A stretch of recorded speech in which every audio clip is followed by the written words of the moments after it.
All right. Okay, let's start. Thank you guys for joining our event for today. It's nice seeing you all. Hold on, Joey. Yep. Thank you again for attending for tonight. And I know it's a bit late and it's Friday, but definitely looking forward to possible opportunities that this may bring. And thank you for Neil for organizing this. So I'm Joey Chan. I'm the founder and principal consultant and technical architect at Cardio Solution. Also a Salesforce MVP, community group leader in the Philippines. And I already have around 12, 13 years experience in the Salesforce ecosystem and 21 times Salesforce certified. So go ahead. Awesome. Thank you, Joey. All right. So first of all, I would like to introduce myself for those who doesn't know me yet. I'm Neil Buen. I'm a Salesforce solution architect at A5 Canada, and I'm the first Filipino Salesforce MVP. I'm currently the co-leader of the Toronto Salesforce admin group and the former country lead of the Salesforce community in the Philippines. I'm also 20 times a Salesforce certified architect, administrator, and consultant. So first things first, virtual meeting rules. One, turn on your camera if appropriate. And then number two, mute your mics unless otherwise advised. And post your questions in the chat and I think there's a Q&A. There's a Q&A portion there, right, Joey? Yeah, we can. Yes, we can help. Yeah, but definitely there is a there is a portion later on wherein you can ask your questions by unmuting yourselves as well. Be engaging. So yeah, feel free to ask questions, make comments, etc. So yeah. Oops. All right. So our agenda for today is I will share my immigration experience to Canada, and then Slalom and A5 will give their presentations about their company, their openings, and other interesting stuffs. I'm sure you are looking forward to their presentation as well because Michelle and Megan would be those are the recruiters that you want to see on your LinkedIn inbox every day. So I'm sure you're excited on their presentation later. And then there will be a Q&A that's around 30 minutes. So feel free to raise your questions there. We will try to answer everything, but if there will be no enough time, then definitely you can ask us via email or LinkedIn. All right. So the first question is why Canada? So just a little bit of a background. Back in December, I conducted a survey in our Facebook group asking, are you planning to move somewhere else next year? And 185 of you responded yes. And Canada is one of them. So some of you would like to move to New Zealand, to the UK, to the United States, etc. And now we will be focusing on Canada because first, I know Canada now. I've been on this process as well. So I know already the process all throughout. I mean, all of the process that needed to go to Canada, so I can share my experience. And then we will also conduct other events related, just like this one, but it's for another country. So one is for New Zealand, so we will separate that, and probably we will do it next month. So and then we will get a resource who is in New Zealand, who knows the process, who has undergone the process. So why Canada? Aside from Justin Bieber, aside from the milk that's in a plastic bag, aside from the plastic money that we have. By the way, the money here is a plastic, so you can wash it, literally. And yeah, what's the reason? So the reasons here that I'm going to enumerate are my personal reasons. So all of the, just a disclaimer, I'm not an immigration consultant, I'm not an immigration lawyer, so this is just my experience. So these are not official advice, legal advice. All right. So first is quality and free healthcare. So that's my, this is my favorite, this is like my favorite part, because we all know I'm already 29 years old, turning 30, and I feel like I will catch something in the near future, and I don't want to worry about that. So um, having this kind of benefit in Canada is truly amazing, and I, it takes out the worry that what if I have this, I have th- I will have this disease in like 5 years, 10 years from now. Uh, uh, how will I make sure that I will not go bankrupt or something like that? Because in the Philippines it's really hard. I know that you have relatives or someone, friends that got a critical illness and they suddenly went bankrupt and something. So it's like an insurance. So Marco, can you support me on this? It's like an insurance, right? It's like a critical illness insurance that they're selling in the Philippines. So it's something like that. Except of course for your medicines, dental and optical visits. So these are not covered in the free healthcare, and but these expenses are normally covered in company supplemental insurance like Sun Life. So uh, you don't need to worry about that. The next one is the ability to sponsor your spouse, children, parents, and grandparents. So for the parents and grandparents, it's very rare for other countries that you will be able. Some other countries like Australia, you can sponsor your parents, but it's a very long process. And of course, if you want to move to another country, you would want to have. Sometimes you also like to have your parents and grandparents with you. And of course, if you are already married, it's part of the package. It's always part of the package, regardless of the pathway that you will take. Your spouse and your children under 21 years old uh, will come with you when you go to Canada.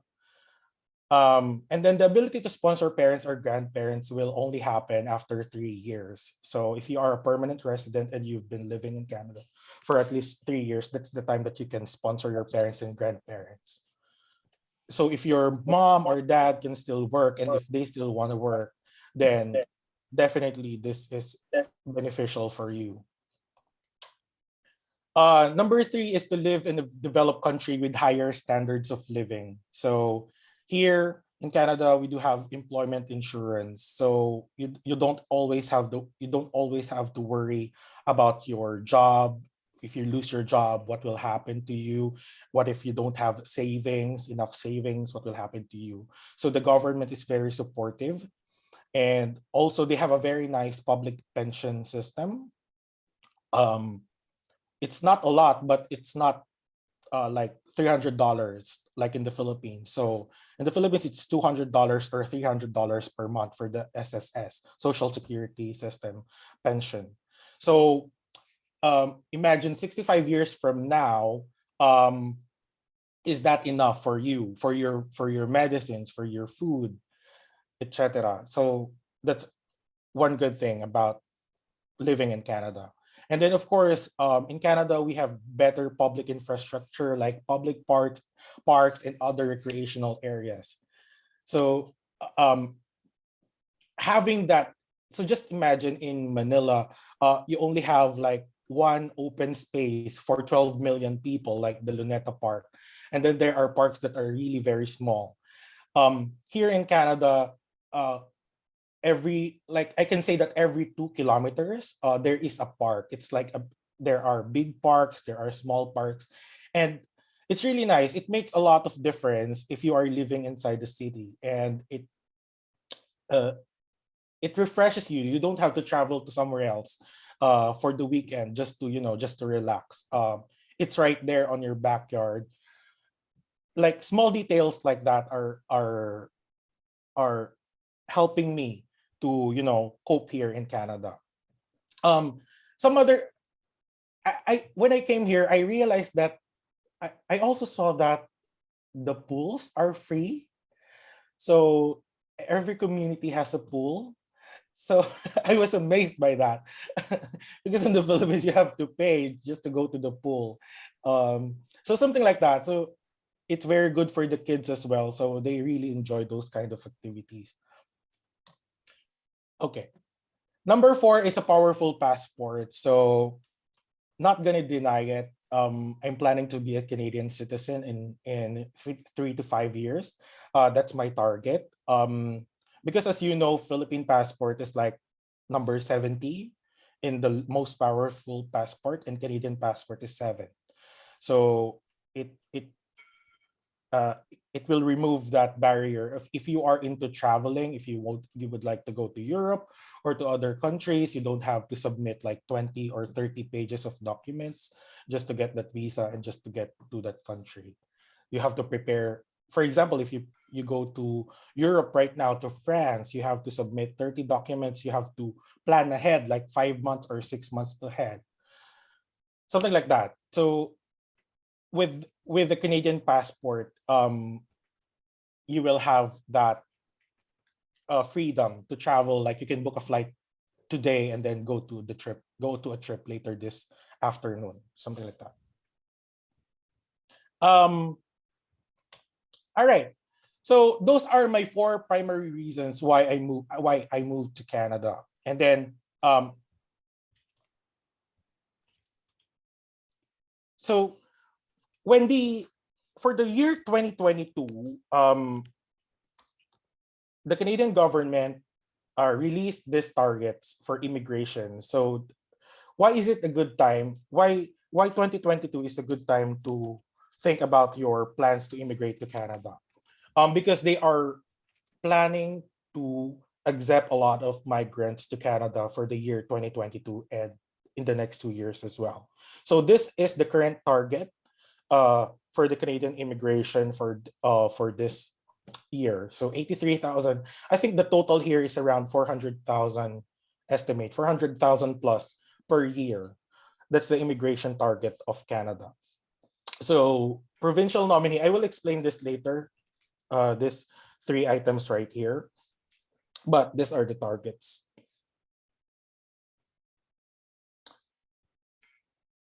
Okay. Now you ask, this is a very common question. What's the annual salary in Canada? So of course there are cons in living in Canada.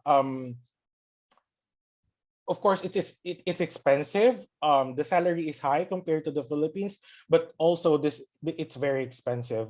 I think Megan will share later on like a sample cost of living here in Canada. But this one is based on the 2021 Salesforce Canada salary survey.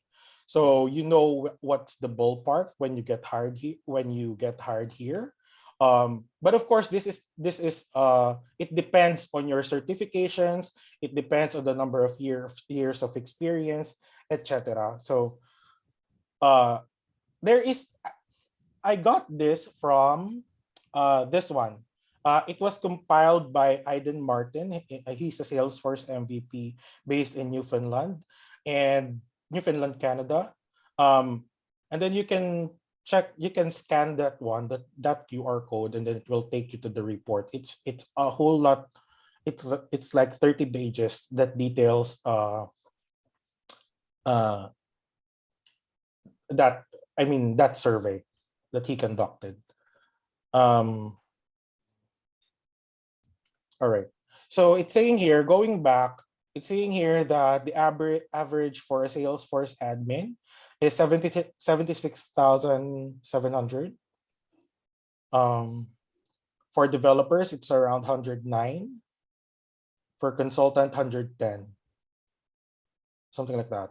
So you can read the report right there, by the way, after this call. All right. So your next question might be, so how can I go there? So for example, I'm convinced that I will go to Canada. What are the pathways to go there in Canada? So there are a lot of pathways to go to Canada. There are like maybe 50 pathways to go to Canada. But these are the major pathways. These are the um not easiest, but the process is more straightforward in this one. It doesn't require you any very specific skills to apply for this one, for this pathways. Work permit or visa, study permit visa, provincial nominee program, and express entry. So by the way, the difference between a permit and a visa, work visa is a sticker on your passport. It's a sticker on your passport. The work permit is something that you will get at the airport. For example, if you arrive in Toronto at Toronto International Airport, um, you will get that. It's a piece of letter. It's a piece of paper like this, letter size, that gives you the authority to work to Canada. So the work visa is the authority to enter Canada. Work permit is the uh, authority to work in Canada. Same thing with study permit. I will explain to you later why study permit. Okay. So the work permit or visa, this is a temporary resident visa, and the pros for this one, it's easy process and least expensive. Um, Easy process because you just have to submit. You just have to submit. It's common that companies have an immigration lawyer or consultant. Um, it's not everyone. It's not all the companies, but most of the companies have immigration lawyers or consultants, and they will just ask you for the requirements. So you just have to sign documents, submit the requirements, and wait for your work visa. So you don't do a lot of things there on the process side, and then least expensive as well, because it's common that companies will pay for the work visa application as well. So you just have to wait.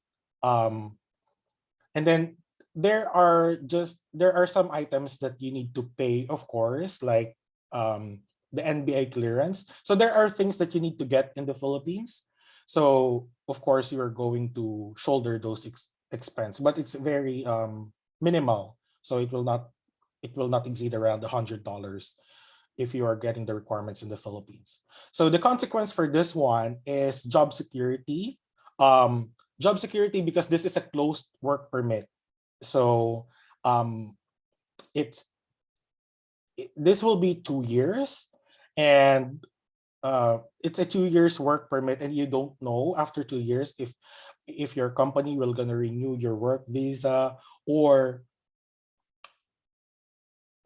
what if something happens, your company go bankrupt or something like that. You will go back to the Philippines with this one.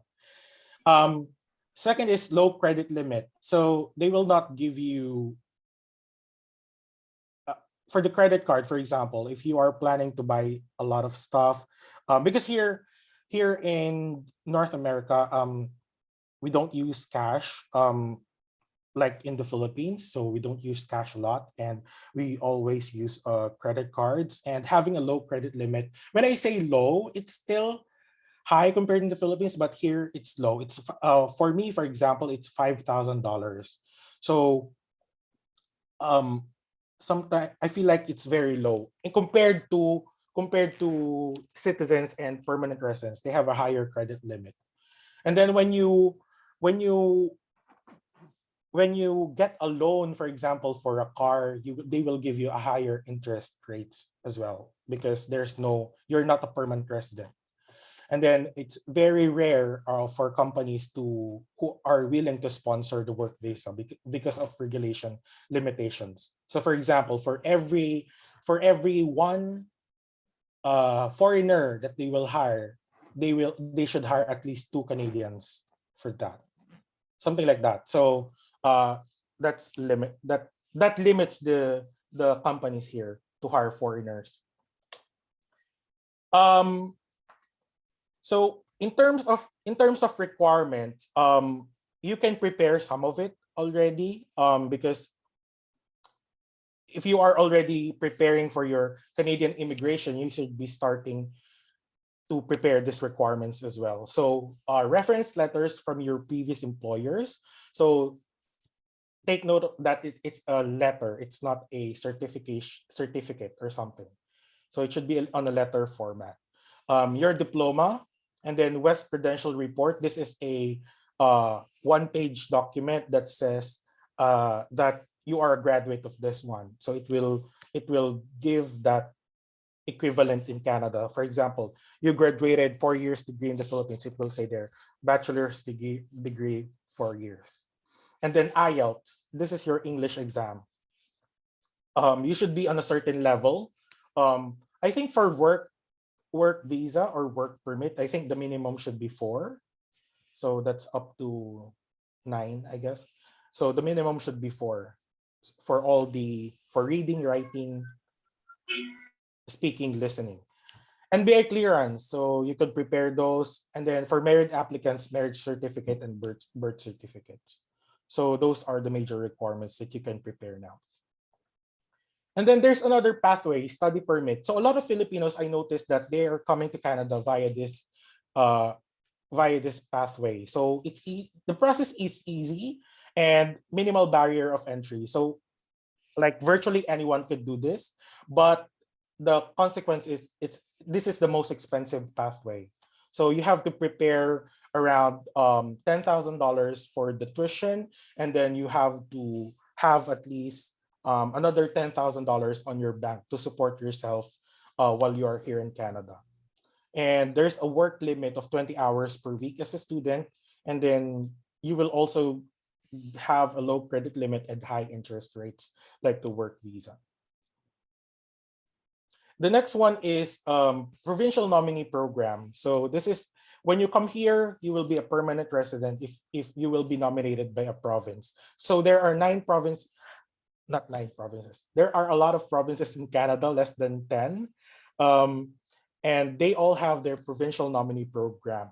And I'll give you the link later on. And here, you will be a permanent resident. So a permanent resident is like a citizen, except that you cannot vote. You cannot vote in their elections, and you cannot have a Canadian passport. But you almost have the same perks as a citizen of Canada. The consequence of this one, it's a long process and it's moderately expensive. So here, normally, you would I'm not sure if companies would be willing to shoulder the expenses here, but I'm assuming no, because this is something personal. Um, so it's moderately expensive. Okay. Oh, sorry. This link should be on the other side. So this one for the Ontario PNP, you can start searching for this after this call. I'm gonna send you this slide as well. But you can read on the Ontario Provincial Nominee Program and the British Columbia PNP.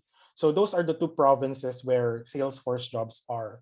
So most of the Salesforce jobs are on these provinces. And then the next one is the express entry. This is the last one. This is for the federal skilled worker. This is if you are searching about Canadian immigration, you might probably saw this before. This is a pointing system, and then it depends on your credentials, on your language skills, etc.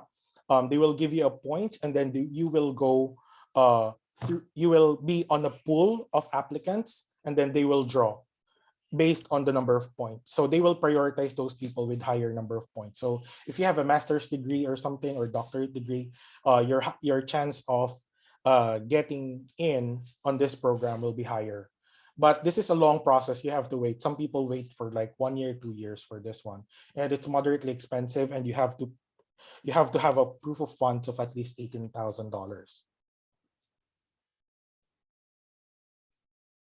So yeah, this is the summary of that one. So in terms of cost, work visa is the least expensive.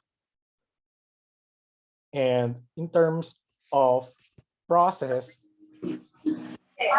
work visa is better. I mean, it's the easier, and so on. So yeah, later on I'll give you so the objective of this call is to just give you a bird's eye view of the Canadian immigration, and then I will share my immigration experience. And then later on, I'll give you some links on YouTube so that you can start watching them to have a deeper understanding of these topics. All right, so this is my personal timeline. So um, December 2020, around second week or third week, I was hired by A5 Canada as a contractor. So this is when I did my West evaluation as well. By the way, I was not waiting for an employer to hire me. I'm already doing my West evaluation, and then I already scheduled my IELTS exam December. So that's what I did. I was already preparing my for my IELTS exam December of 2020. And then for January 2020, the immigration lawyer initiated the LMIA application. So is LMIA is the labor market impact assessment. So it's like a permission from the government to hire you, making sure that your arrival in Canada will not affect the general populations negatively. So you don't want to get their jobs, something like that. So that's a permission. So February 1, the LMIA was received. So there's already a permission. So we can now apply for a work visa. So it took me like almost a month because this is the period where I got COVID. So around February 10, I tested positive, so I cannot go out and stuff. That's why it took me 1 month to go to a medical exam, and because the medical exam is important before starting my work visa application. Um, April 16, we got the approval. Like it's almost a month. My visa got approved, but I can go to Toronto but when I got my work visa, but uh I still have to do something in the Philippines to, I cannot just go and pack my things. I need to prepare something. I took some vacation as well in between before going to Toronto. So July 5. So it's around 7 months, 8 months process right there. So July 25, I arrived in Toronto. Okay. So yeah, that's my journey. Prior to that, I was working as a contractor for other companies. I'm working as a freelance. So that's my journey. And then for the NOC codes, this is common. They might ask you. I mean, you will see this a lot. Like if you are researching about Canadian immigration, you will see this NOC code, because they have like every pathway. They have this. This is only for this NOC code, something like that. So these are the NOC codes. So as a Salesforce architect, this is my NOC code 2171, and consultants and admins, I think, falls on this one as well. And then 2173 for Salesforce developers or someone who codes. So what are your next steps? So after this call, I would like to encourage you to prepare for your next Salesforce certification. Um, I mean, a lot of you, a lot of a lot of people in the Philippines have more than 5 years of experience, but unfortunately, you're not taking enough Salesforce certification, and I'm guilty of that as well. It took me like 4 years to appreciate the advantage of having more certifications. Like for 4 years, I only have 3 certifications. So imagine that I only have the basic 3 certifications. So um, that's the first step for you. The second one is to watch more videos about Canadian immigration. So you can visit these people. They have a very nice channel. They explain a lot of things about Canadian immigration. And then this one, so you don't need to wait for an employer for you to do this. So start your credentials evaluation. Go to west.org. So west.org, that's an organization here in Canada that will evaluate your diploma and your transcript of records. So you will gonna send them those documents and then pay FedEx for like 1,500 pesos. And then prepare and schedule for your IELTS exam. You can download a Udemy course for this to prepare for this. You can purchase, it's like around $5 or $10 in Udemy. You will get sample tests. And then calculate your express entry points.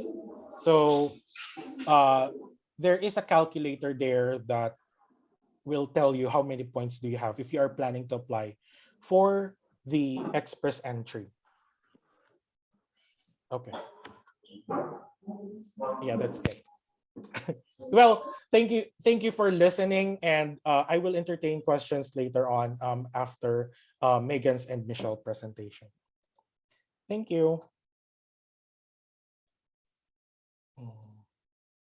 Okay, I will stop sharing.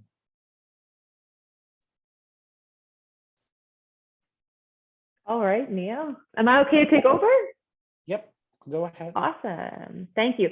I just, by the way, I've been trying to get through some of the questions in the chat, so I will get to them. I will get to them in a bit. I'll add. All right. So a bit about slalom. The way I've organized the presentation, I will tell you a bit about slalom, and then at the end, I'll go through some of the different expectations when it comes to just living in Canada and across some of our cities and the different nuances. Let me go into presentation mode here. Give me 1 second. I'm so used to using Teams that Zoom is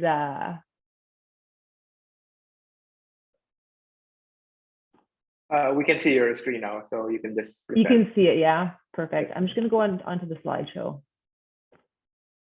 Perfect. All right. So a bit about slalom first. As I'm sure you've got a lot of questions, but Slalom is a consulting firm. So we're a modern consulting firm. Our main focus is on 3 different areas, and that's strategy, technology, and business transformation. What happens with Slalom and what I love, so we're a very people-focused organization, and I'll cover our values on the next slide. But the way we were founded was a lot different to some of the other just firms in general. So our founders actually come from a lot of the big 4, and they love consulting, right? They love being able to work for all of these different clients, being able to grow in a lot of different skill sets, a lot of different clouds. So they decided to create Slalom, what's called a local-based model, because they didn't want to do as much traveling anymore, right? A lot of them had young families. They didn't want to be on a plane from Sunday to Thursday. So they decided to create Slalom on this local-based model, which essentially meant that if you're a consultant in Toronto, you're working with clients in the Toronto area, right? And that's the same with any of our markets. So if you're a consultant in Vancouver, you're working with clients in the Vancouver area. So keep you close to home and working to Neil's point, that 9 to 5, right? Instead of maybe a 7 to 6, right? So it really allows you to take advantage of work-life balance. So that was the whole idea and the premise behind Slalom. So we were founded about 21 years ago. And in Canada specifically, we were founded in 2015, or that's when we opened up. And we are currently in 4 markets. And again, I'll cover that in one of the slides ahead, but we are in Vancouver, Toronto, Montreal, and Calgary. So what happens is if you are, and what you do want to check if you are coming to Canada with a lot of these organizations, is Canada is sometimes seen as a region, but we treat all of our provinces differently. So some organizations are only registered to do business in certain provinces. So there's a lot of flexibility for a lot of organizations right now, and there will continue to be. Again, it's a question you want to ask a recruiter, but flexibility around work from home, right? But what you do want to check is just make sure that whoever you're signing up with, you're able to work in that specific province. So specifically for Slalom, you're able to be based out of any of those 4 provinces at the minute, because that's where we're registered to do work. So I think that's one really important call out, just to make sure you're not organizing plans to be in a specific province and turns out that the company you're working with isn't able to do business there. So we work with a lot of different clients, and one of our biggest focus areas, right, well, is always been, and this is how we've grown. We've grown completely organically to 12,000 people.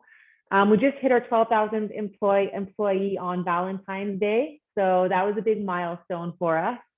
And these are our values, and this is, values are important, I think, to all organizations, but definitely as we've grown organically, they continue to be at the center of all that we do. So if a career at Slalom is definitely something that's of interest to you, you'll want to make sure that these resonate with you, and these are values that you can carry on through talking to your clients, right? And just as being an ambassador of Slalom. So all extremely important. Partnership with Salesforce. So we're Salesforce's #3 partner in North America, #4 globally, which is huge. And one of the really big stats that I absolutely love. So we recently brought on I guess about a year ago now, a talent enablement team that focuses solely on growing our Salesforce talent at Slalom and promoting a lot of learning and development opportunities. So Neil touched on the importance of certifications, right? Some organizations, it's not always the be all end all, right? Like some organizations aren't asking for, 10 certs. What happens is oftentimes when we're working in consulting is that we're working with clients, and as much as the experience means, obviously the most to them, they like to know that it's backed by that certification as well, right? So we ended up introducing a Salesforce talent enablement team at Slalom that has really pushed for certs. And so we quickly became, within a year of introducing that and putting through different initiatives to get people to take their certs, it was I think number 11 or 12 to number 2 for partner certs with Salesforce. So just again, emphasizing the importance of some of those certifications so that recruiters can find you on LinkedIn through some of those certs, right? When it comes to specific opportunities, but then also for yourself to have the backing of a certification. So we are now in 44 markets globally. So you'll see all the little dots there and where we are. Obviously, huge base in the US because that's where we were founded, but we're starting to grow in. I know we covered some of the folks in this call might also, be interested in New Zealand or Australia or the UK. And so we're growing in a lot of those countries as well globally. So definitely our reach is growing, which is great. And then our different partnerships. So Salesforce is about 25% of the work that we do here at Slalom. What I will say is, looking back, and I'll speak specifically for Canada. So in Canada, we've got about 175 Salesforce consultants across Canada right now. And that encompasses all our functional, technical, that encompasses our capabilities, which is for us is anything outside of our experts that sit outside of core sales, service, experience clouds. But quite a few folks across Canada. Altogether, Slalom has about 800 people. But we're not just Salesforce, right? So we have our partnerships with AWS, with Google Cloud, with Microsoft. And what we're seeing a lot of right now, where previously it might have been small to medium-sized projects, is we're seeing a lot of the enterprise level engagements now, right? So anything, 1 million plus. But what we're also seeing, which I absolutely love, is a lot of these transformational projects and programs where you might have, we've got another part of our business called Build that does customized product engineering. And so you might have a program that, 50% of it might be a Build implementation and the other 50% might be Salesforce, right? So we're seeing a lot of that collaboration that'll give you a very kind of holistic view of an organization and the different kind of solutions that we can provide that are scalable to clients. So really great from again, a technology agnostic point of view. So a ton of different projects. And again, within Canada, because we've been here now for about 6-7 years, we're seeing a lot of the multi-million-dollar multi-cloud implementation, which is really exciting.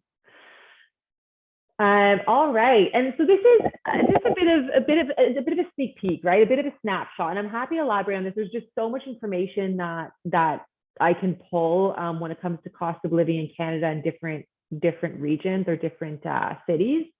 On the left-hand side, I've put an idea, and this is more Slalom specific benefits, right? Just again, high level, but it'll give you an idea. Our benefits are very similar to a lot of other organizations here in Canada. Some organizations will have more, so PTO stands for paid time off, right? So those are going to be your vacation days, and these are for full-time employees.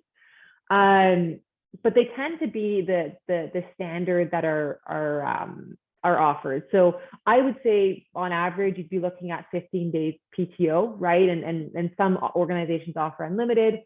A lot of organizations, you've got your mobile phone expense covered. I would say now you're looking at about $100 a month for phone expenses, sometimes a bit more. I spend a lot of time in the UK, and a phone expense is like £15. So there are things here that are less expensive. Mobile phone isn't as much, but there are a lot of other benefits that we offer. To Neil's point, health and dental, right? And there's different packages that you can choose from. RRSP contributions, which is your retirement savings plan. So most organizations will help with that and will match a certain amount that you add in as well. That'll help towards your retirement, well-being allowance, and then a lot of remote working flexibility as well. So that's something that you'll want to ask your, potential employer too, is how much work from home versus in office. And on the right-hand side, a lot of different stats that you'll want to consider. The one thing I would mention as well, and I know Neil covered, the reasons why he wanted to move to Canada, right? And I think that's something that you've got to consider aside from also the cost of living. Toronto and Vancouver are definitely going to be the highest, right? And this is the cost here is if you're living in a 1-bedroom downtown, right? Roughly. So that'll change if you're moving with dependents, or if you're moving outside into some of the suburbs. So Montreal and Calgary are less. And if you're looking even at Halifax, like some of the East Coast, it'll be a bit lower. It'll be a bit more similar to Montreal. But also it's important that you can consider moving outside of the city as well. We've got fairly good transit systems where, you might be able to live about 45 minutes outside of the city, but you can take a train, right? Or you can take, you can even commute, right? If you've got a car, if you're okay with some of those drives. So definitely something for you to consider. But I would say biggest thing, make sure you take into consideration what you enjoy doing, right? We work so that we can live. You want to make sure that you've got access to what you can do in your spare time, right? What really, really excites you. So if you're a huge fan of the outdoors and you actually love doing hikes or you love snowboarding or skiing, then the West Coast might be the best place for you, right? When you think of Vancouver and Calgary. If you love going to your festivals and your concerts, and you love going to all of your restaurants, then it might be Montreal or Toronto. So definitely take that into consideration, because again, you can still have the opportunity to live somewhere close to, let's say, Toronto, if you're really big on some of more of the big city things. You can move a bit farther out and still commute on weekends, which is something that I do. I live an hour and a half outside of Toronto, and I will take the train into Toronto to do all the fun things that I absolutely love to do. So this hopefully gives you a bit of an idea. I'm happy for anyone who's got specific questions in regard to specific cities. Again, this is a pretty big topic. So if you do, want to reach out to me directly on LinkedIn, I'm happy to answer some of those questions as well. And then lastly, just in regards to some of the roles that we're hiring for at the minute, right? This is not always, but they tend to be senior developers. We're seeing a lot of demand from our clients for Lightning Web Components experience. So that's something that is high on the list. And then I would say technical architects and solution architects. And when I say architects, I mean at all levels. So that could be anything from, or anyone from, a senior consultant to a director who's got practice, leadership, responsibility, growth, resourcing experience, and helping with a lot of the pre-sales. So that's at all levels. When I did put a little note there that candidates, again, for Slalom, we're only registered to do business in 4 different provinces in Canada. So that would be British Columbia, Alberta, Ontario, or Quebec.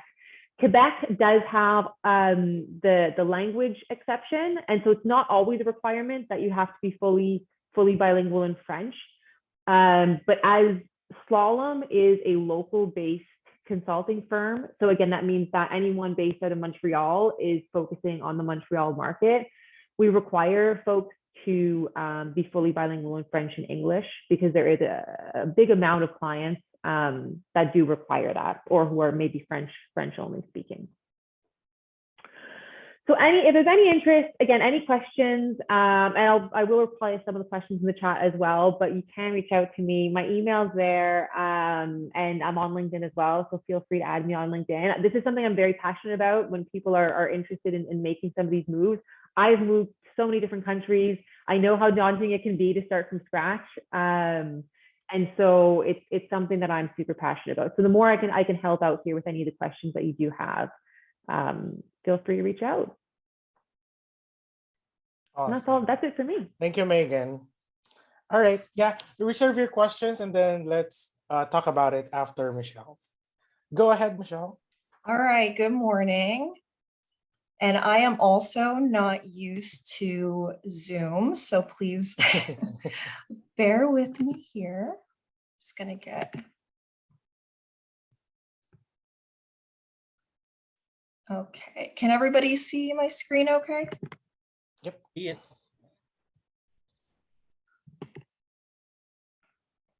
Okay, and that slideshow is popping up for you? Yeah, okay, awesome. All right, so thank you everyone for joining us today. Good morning or good evening, depending on where you are. I'm really excited to be here, and thank you, Neil, for asking me to join. My name is Michelle Boma. I work in the Human Resources Department here at A5, and I joined the team about 8 months ago at this point, so I'm still relatively new to the company, but I assist with everything from benefits to performance management. But a lot of my responsibilities revolve around the full cycle recruitment process and employee onboarding. A5 is always looking for new talent, so that's a part of my job that I really love, because I get to meet everybody coming through the door, and even before we bring them on board, and getting to watch them come on board and then flourish with the company and grow with the company is really awesome. So with that said, I'm not sure how familiar you are with A5, so I'd like to give you just a quick overview of who we are, what we do, what makes us so special. So A5 was founded in 2004. So we've been in business for about 17 years now. We are one of the fastest growing regional systems integrators in North America. We're a multi-cloud partner, and we specialize in digital transformations using Salesforce. We are a Salesforce Ventures portfolio company. And as of July of last year, we actually became a Salesforce Summit Platinum partner, which we're very, very proud of. A5 at a glance. So these are our solutions, and these are the clouds that we work in. Digital experience, customer 360, these are just some of the solutions that we provide. We're a Summit consulting partner, as I said before. And then we have expertise in Revenue Cloud, Customer 360, and Sales Cloud. To the right, kind of in the middle there, you can see an overview of the different industries that we service, our years of experience, and then certifications earned by our employees. We work with clients in a variety of different industries, so manufacturing, communications, service industries, etc. And we're also a proud partner with Pledge 1%, which is a global movement through Salesforce that empowers companies to give back at least 1% to charities of their choice. So what we offer here at A5, an incredible collaborative and team environment. So teamwork is really, really important to how we function as a company. It's part of what makes us so special. Even though we all work remotely, we're always collaborating with each other and working together to achieve our goals at the company. And one of the things that really stood out to me when I first started was how supportive and welcoming everybody was.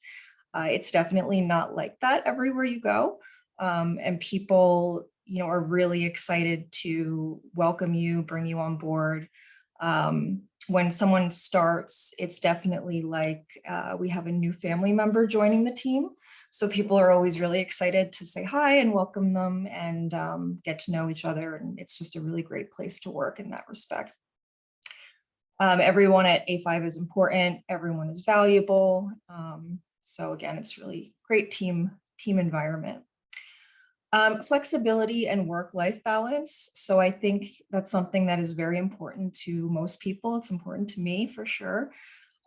Since we all work remotely, it really offers that flexibility because you can essentially work from anywhere as long as you have a computer and the internet.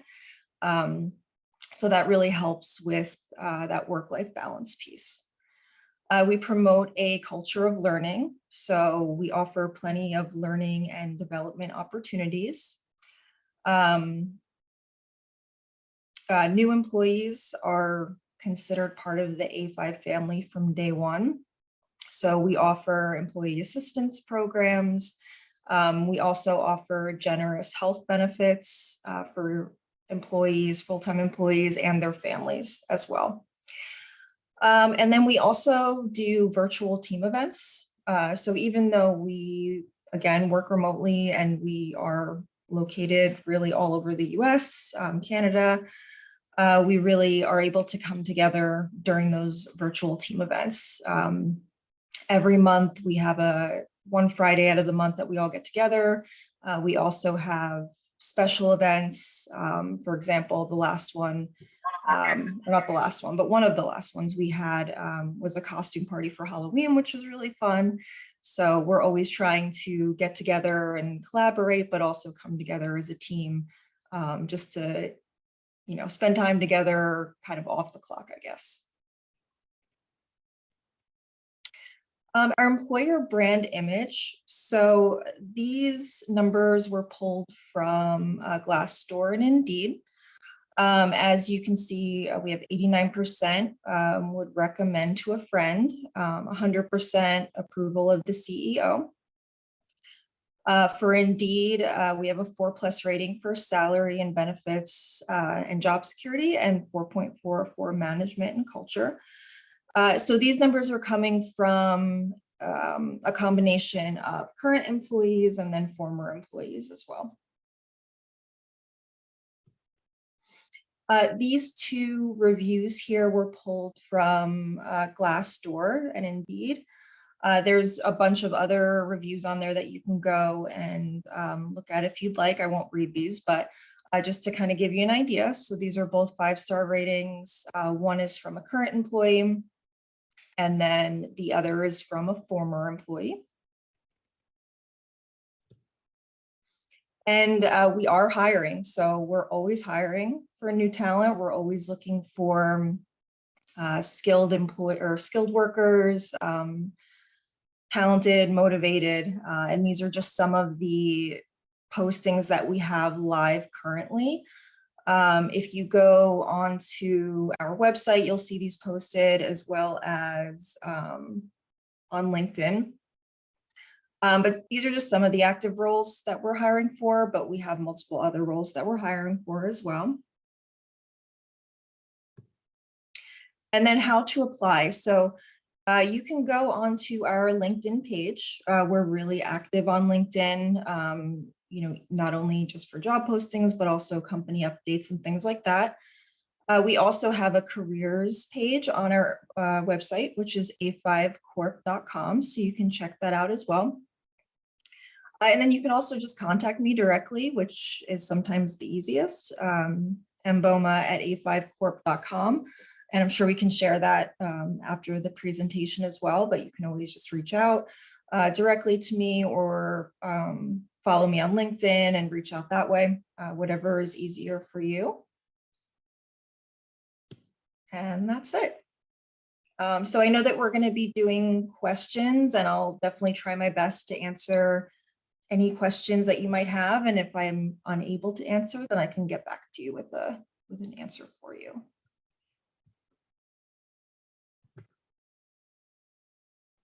Awesome. Thank you so much, Michelle. Thank you.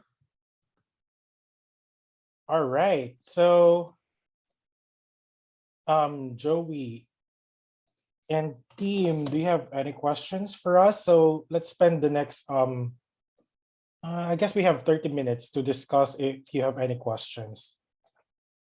There are actually some questions in the chat window. You want to go through that first? We can go through it. First one is from Ace. Assuming we can get a student visa in Canada as a CS stat, can we somehow get 20 hours per week job related to Salesforce, or does the company prefer full time? Maybe that's for Michelle or Megan.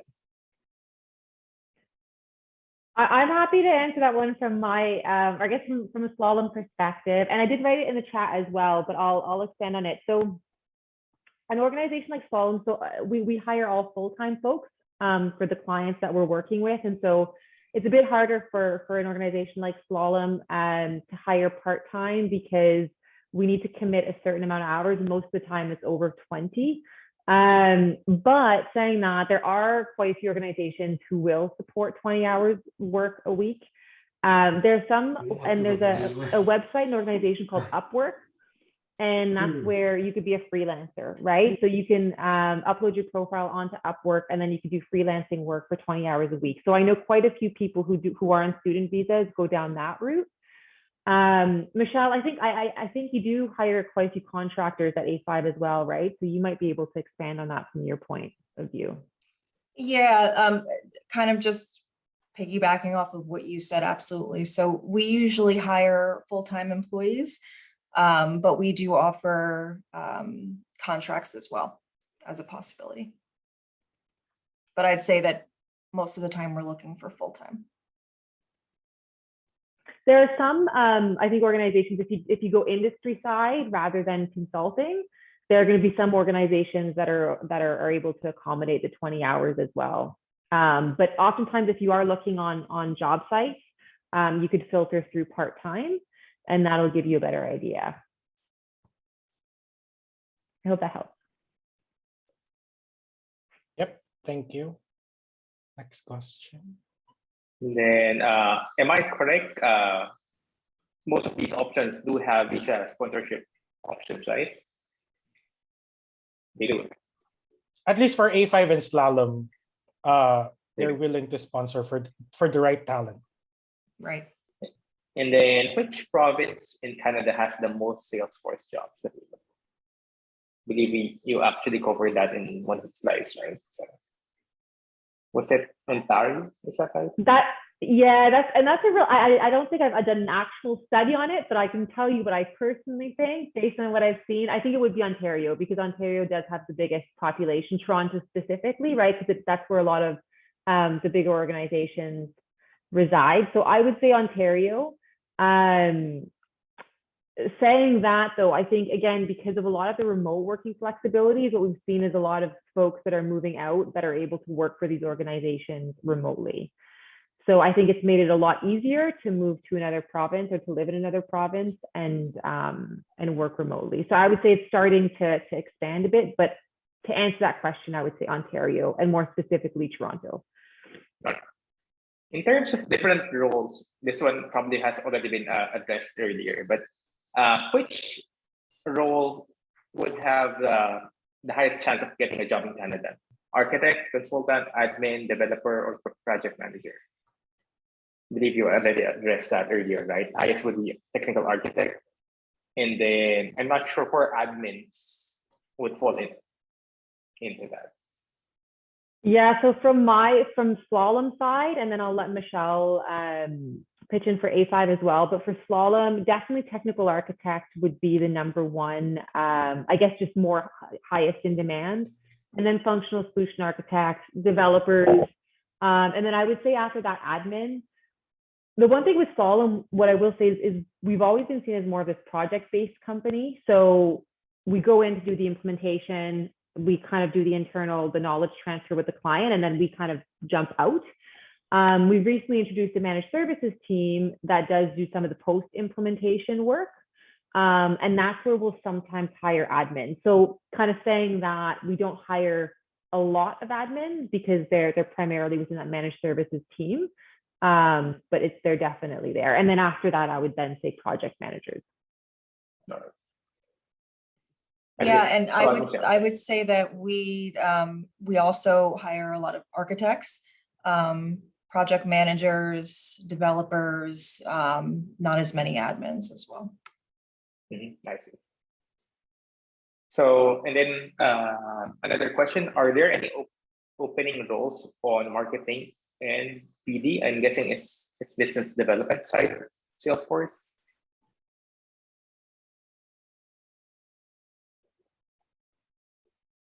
Can you repeat that question, Joey? The question is regarding marketing or business development. So I'm not sure if it's business development or For BD. So for us, the way Slalom is structured, so anyone who's doing any kind of sales work is also in delivery. So we don't have specific sales execs or business development folks. We do have marketing, so we do have internal marketing roles. All of those roles are advertised on the careers page. It's not something that I specifically recruit for, but we absolutely do have them. So they would be listed on the website. And then we do have business development folks, but they focus on not just Salesforce. So oftentimes they're tech agnostic and they'll focus across different platforms. All right. This one's from Trish. Is there a validity period for the West credential or evaluation in IELTS? Looks like it's more of immigration part. Yes. I'm not sure about that one. Oh yeah, go ahead, Neil. Yeah, for West, it's 5 years. For the credential evaluation, 5 years. And then for the IELTS, it's 2 years.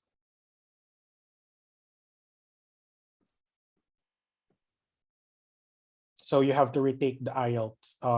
If you are on the express entry, and then your 2 years have passed, on your with your 2 years have passed, so you have to retake your IELTS. Yep. Next. All right. So we have a question from Kren. Which platform is the best to apply for Salesforce developer roles in Canada? Is this LinkedIn or Indeed? I'm not sure if it matters at all.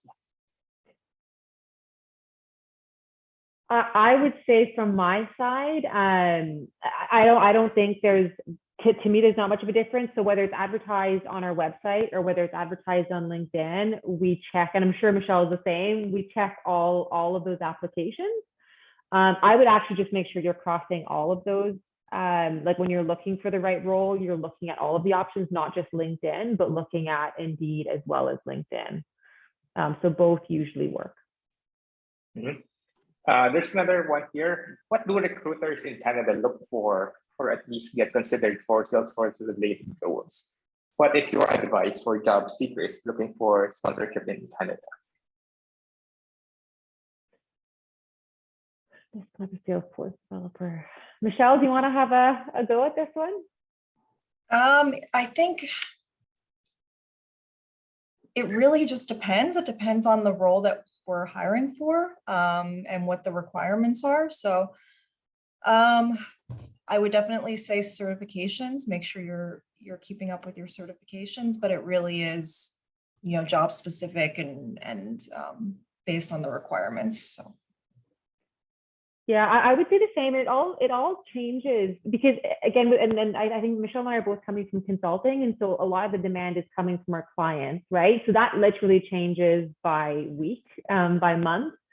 And so as much as we might not have a role that we'd sponsor for right now, in a week's time, we might have a huge demand for CPQ, and then start to have to recruit for a lot of CPQ. And even that capability in the different clouds, the demand again changes all the time. So to Michelle's point, I think the most important thing would be to keep your LinkedIn, make sure everything is on LinkedIn, all of your certs, because as recruiters, when we're doing our searches for candidates, we're searching for those keywords, right? So if you decided, you did your CPQ search, but you didn't put it on LinkedIn, you might miss out on that opportunity from that recruiter because it's not on your profile. So I would definitely make sure that you have everything listed on there for better chances. All right. Just to add to that, there are, apart from certifications, of course, you need to be able to show that, right? Apart from that, is you want to be able to make sure that your LinkedIn profile is showing not necessarily what your work is, but what actual impact you're doing for that company, right? If you can make it somewhat numeric in a sense that, hey, I increased efficiency by 50%, I help this company make $200,000, things like those. If you can make it somewhat quantifiable and measurable, that's going to be helping a lot rather than telling the system, hey, I build Apex code or I build Lightning Web components. So just some additional bit there. So what's the snow impact on lifestyle and work? This might be a good one for Neil. How is the snow there, and are you still enjoying it? It's fun in the first 1 week or 2 weeks. It's fun, like it will take a lot of pictures and something, but after on the third week, I feel like I regret it. But on my personally, I work remotely, so I just stay at home, and there's no effect. The snow doesn't affect me. And here in Toronto, it doesn't snow a lot. Like it's not every day. So I think since I got here, there were like five days, 5 or 6 snow days here in Toronto. So it's not a lot. So, but there is this one day, like 2 weeks ago, it's a huge snowstorm, and they said that it's just one every 10 years. So it doesn't affect me that much. But it's a different story, of course, in another city, because like in Calgary or in Winnipeg, their temperature there is crazy, like -39, something like that degrees, and it snows every day. So that's something that you should consider as well, because you don't want to go to work like on a snow day, because it's hard to commute. It's slippery. If you go outside, there's a big chance that you will get into an accident or something like that. So that's one thing to consider. Right. Thank you for being honest, Neil.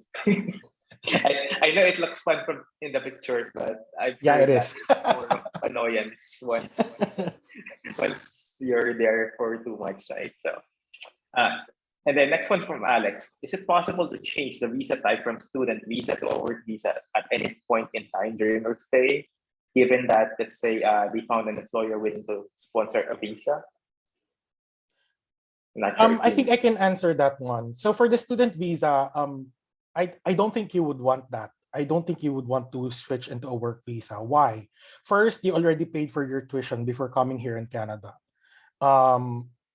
You already paid $10,000. So why would you want to go to the work permit? It's just 1 year, so you can study. And then because after your study permit, they will give you a work permit, open work permit. So that open work permit you can work with for anyone. I mean, for any company. So they don't need to sponsor you. So after your student visa.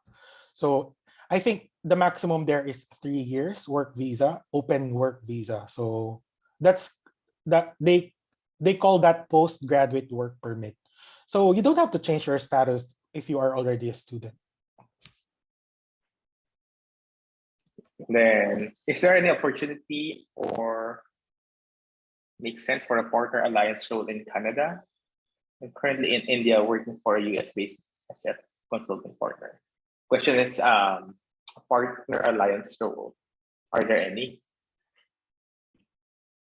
We absolutely do hire them. So there are partner alliance roles at Slalom.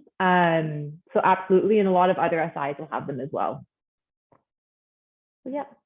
And then there's a question from Erwin. How many success stories have you seen for immigrants with family in recent 2 years?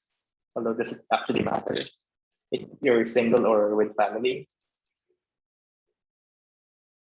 Is the question, Joey, if it impacts it if you have a family, or yes, that's the question? Correct. Yeah. No, I would say absolutely not. No. Okay. And then how does Silver's? Yeah, looks like that's already the answer then. And then, do you prefer certifications over work experience and skills? So from my point, and again, Michelle can hone in as well, but I think work experience is always, you can have 20 certifications and no experience, and it'll be really difficult, I think, for you to actually do the day-to-day. So I would definitely say work experience, because once you've got the work experience, then you can get the certs, right? I know Neil said before, for the longest time, he had his 3 certifications. And I think it's just about that work experience is so valuable. You can get those certs. I just think it is important to also have your certs in tandem with the work experience, but definitely work experience, I would say, is most valuable. Mhm. Oh, just to add to that, I know there's a certain sentiment across the board, IT in general, that certification doesn't really hold that much value.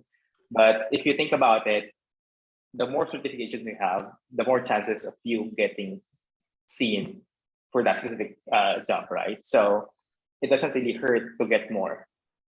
So some people value it less. There are really good, top-notch people without much certification. But if you're looking for a job, that's one of the easiest way to get noticed. By the way, it's a Right. requirement Yeah. if you apply for a work visa. So if you apply for a work visa, they will ask for your certifications, like the actual certificate, because that's a way for the immigration lawyer to justify why they will give you a labor market impact assessment. So yeah, it's like a proof that you are competent. And then another thing to take note, like in those cases, those people that are in the government assessing your qualification, they don't necessarily know Salesforce deep enough to actually know if you have the skills or not. So certification is one way for them to check. Yeah, we don't have a licensure exam or something, so that's one way for them to objectively assess your application. Mhm. And then there's another question here about postgraduate open work visa. Are you still limited to 20 hours per week? No, No. you can work as Right. much as you can. By the way, here in Canada, I don't know. I just noticed this. Like, it's common here that people have 3 jobs. So they are a lot of Filipinos, because here normally well, unfortunately, some of the people, I mean non-IT people, get minimum wage, and unfortunately, minimum wage in Canada, I can say that it's not enough for you to live in Canada. So we're lucky that we are in the IT industry, but for those people, they're working 3 jobs. So yeah, if you have an open work permit, you can work even more than 40 hours. It's the compensation package. Does the compensation package include the location costs? Before in general, Megan. I would say oftentimes with slalom, oftentimes not. I think it depends. The relocation costs, and again, every organization is going to be different. The relocation costs are usually included if it's not a decision made by the candidate, right, or the employee. So let's say we've asked that employee to relocate, or that candidate to relocate to Canada, then we'll oftentimes not necessarily, include a relocation cost, but maybe just an upfront kind of sign-on bonus, right? But if it's a choice, like let's say you reach out to me and you want to relocate to Canada, and that's something that you wanted to do, oftentimes it's not included. So it just depends on the scenario. I think it's always worth asking the question to the recruiter that you speak to, right? It never hurts. So I would it's usually on a case-by-case basis.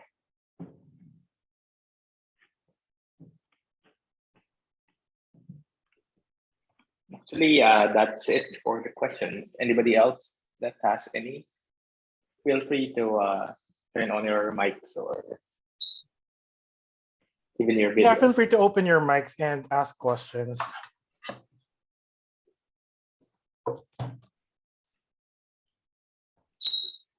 To be shy. Yeah, Erwin here. Hi. I'm the one who sent the question about applicants having family.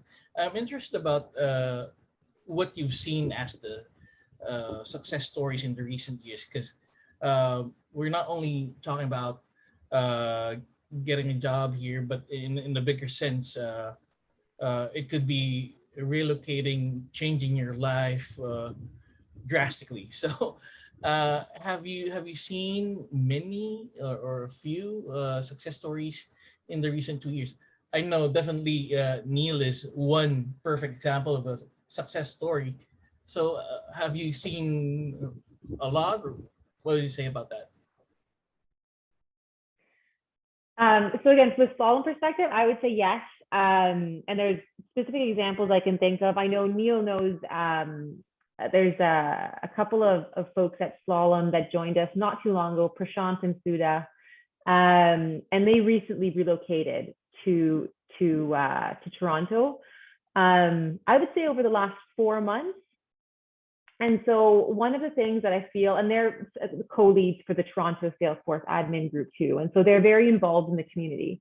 But I think one of the things, especially with Slalom, and I know A5, I've heard very, very similar things with A5, but there's a lot of support around supporting those employees, right? And just all of our employees. So one of the things that we did when they joined, and this is again one example, but something that we do with everyone, especially a lot of those folks that are new to Canada, but we'll set them up with someone before they actually relocate to go through, okay, what are the areas that you potentially might want to live in, right? Based on your interests. Just to make sure that when you join, you feel like you're not just part of the Slalom family, but you're comfortable with where you live in, right? And excited. So those are different things that I think a lot of different organizations in Canada provide. So there's a lot of success with just that community in Canada.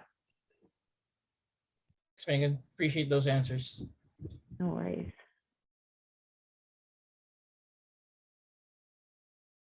Any I other think questions? personally, it depends on your definition of success. I think in terms of lifestyle, for me, I'm thrifty. I could say that I'm thrifty, so I don't splurge a lot. So honestly, I don't go to restaurants a lot, something like that. It's not something that makes me happy. It makes me the things that makes me happy is that if I go to a certain place, see a lake, something like that. It's not expensive. It's not an expensive lifestyle, I can say.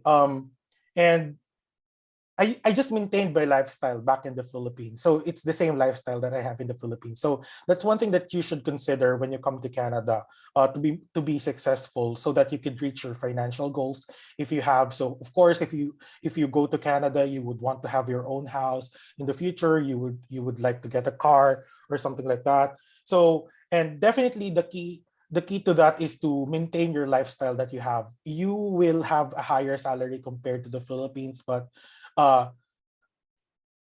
you should still live on that similar lifestyle back in the Philippines. You should still cook your food in the house. You should not order like every day, something like that, and that contributes towards your success. There's a lot of it's not all good things. Migration is not like it's a perfect solutions to your problems. There are a lot of Filipinos who came back to the Philippines because they didn't succeed here in Canada, and unfortunately, those are not related to the IT industry. But a lot of people lost their jobs in Canada during the pandemic, and we're just very lucky that we are in the IT industry. So those are the risks that you should consider before flying to Canada. So yeah.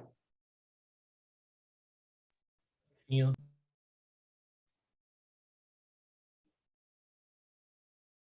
Just for reference, Next so question. I believe Canada so far is one of the easiest countries to go to worldwide currently, as far as I know.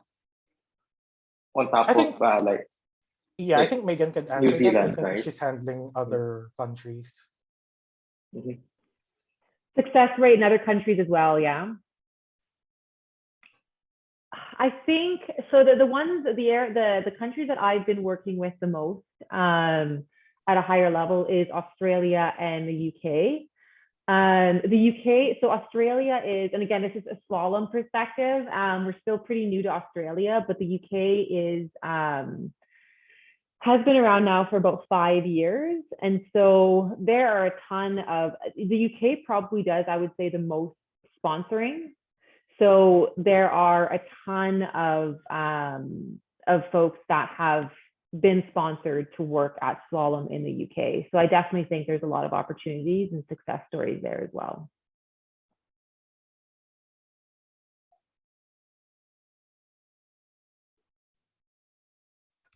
Yeah, for me, I think Canada is the easiest. Because uh, in terms of I'm talking about the citizenship. So not landing a job, or but I'm talking about the citizenship later on, or permanent residence, because in other, because that's probably your target when you come to Canada or other country. You would want to have a job security, so you want permanent residence. So the easiest is Canada so far. And citizenship. Here you can be a citizen in Canada for 3 years. Compared that to the UK, which is around 5+ years. Same thing with Australia and New Zealand. It will take you around 7 years as well. So yeah, if that's your question, that's the answer. Yeah, well, we do get a lot of folks that relocate or transfer from the US or even from the UK that come to Canada for opportunities. I think because it is oftentimes just a bit quicker to get settled. Right. And free healthcare. And free healthcare.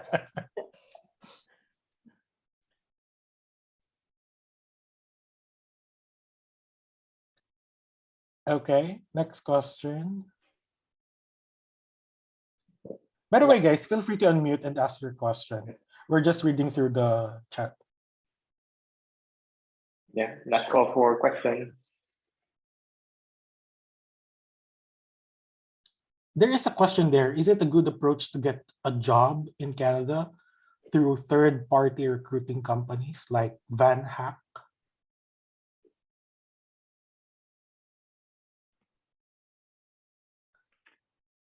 I don't know if Ben. Oh, go ahead, Michelle. Sorry. Yeah, I think that's fine. I think personally, I always think it's better to go through the company directly. But that's just my thought on that. Yeah, I think you could find out. I think what happens is a third-party recruiter won't know as much about the company, obviously, because they don't work there, so they can't tell you as much about or won't translate as well what the company's like.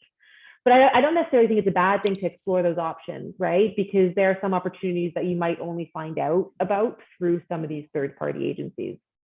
So again, I think looking at both options is always a good thing. There's a question here about chances of getting a job there without being able to finish college degree. So somebody without a college degree, but with Salesforce experience, are there any chances of getting a job in Canada? Yeah, I would say so. I think it depends on the role, but not every position is going to require a degree. A lot of it has to do with experience and, again, the certifications. Yeah, I'm just like I don't look at a degree personally. I think I look at someone's experience. We've got quite a few folks at Slalom that have never graduated from university, but are just absolutely epic architects and developers. Now, from an immigration standpoint, I don't know what that looks like, right? I don't know. Neil could potentially comment on that, because I know sometimes there are questions around degrees and masters and all of that kind of stuff. But from an actual hiring perspective, it's not something that we look at. Yeah, it might be a hindrance if you're applying for an express entry, because you will get a higher points if you have a degree, or if you have master's or a doctoral degree. And then I'm not sure about the work visa, if they will require something, because they asked me to submit my diploma. So that's probably a question to the immigration lawyer or immigration consultant. But definitely the companies are willing to hire. It's just that, regulatory requirements.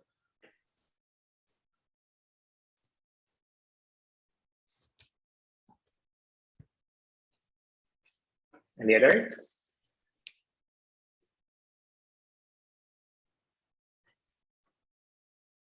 So, hi, this is Rajesh. I want to ask about the local.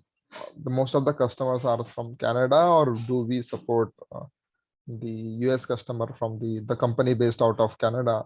How it is the percentage, or how we work with customer?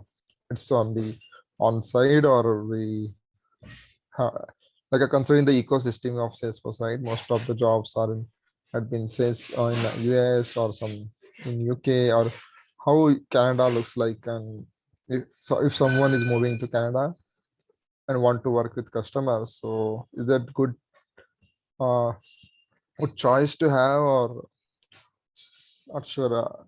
Just need your thought on that. Yeah, it's a good question, Rajesh. I know most organizations, and again, I'll let Michelle answer from A5, but most organizations, a lot of folks that are based in Canada will support the US just because of the proximity, even just remotely. Slalom, because of our local model, the whole point is that, again, we're supporting Canadian organizations. So for the most part, if you're based in Canada, the priority for us is that you're supporting Canadian organizations and businesses. But again, Michelle, it might be different at A5. I'm not sure. It's similar. I think it depends, but you know, even if you're in Canada, you're going to be primarily working with Canadians, but there could be some crossover there too.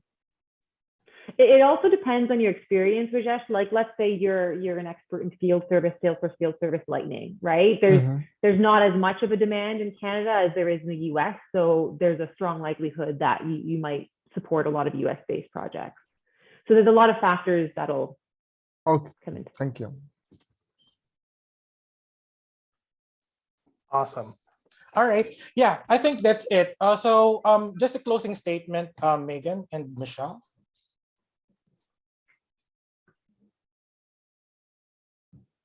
Yeah, do you want to? Yeah, do you have a close? Go ahead, no. Megan. I'll go first. Go ahead. Go ahead, Yeah, Michelle. no, just thanks everyone for joining us today. And like I said earlier, if there are any questions or if you wanted to reach out through LinkedIn or connect in that way or send me an email, feel free. I'd love to hear from you. And yeah, thank you. Same, just echo what Michelle's saying. This has been a really fun group. I mean, I've been to quite a few user groups, but I've absolutely loved this one. I think there's so many great questions and just so much interest and interaction, and I love it. Like I said, this is the kind of stuff that I absolutely love, and being able to help people with some of these decisions in life, right? So thank you so much for just being awesome, for asking your questions, and same thing, just reach out on LinkedIn. Let's be connected, and excited to stay in touch. Awesome. Thank you, Megan and Michelle. So on my side, do the things that I added on the next steps. So do your certifications. If you are already an experience, if you have an experience of more than 5 years, but you still have 3 certifications, you should work towards your certifications already. So you should start it now, and then start your credential evaluation, and then start your IELTS, and then read more read more documents about immigration to Canada, watch more videos on YouTube. They will give you a lot of insights about living here in Canada. Yeah, thank you for participating on this event, and I hope to see you again next month. Joey? Thank you, everyone. Appreciate it. Thank you. Bye-bye.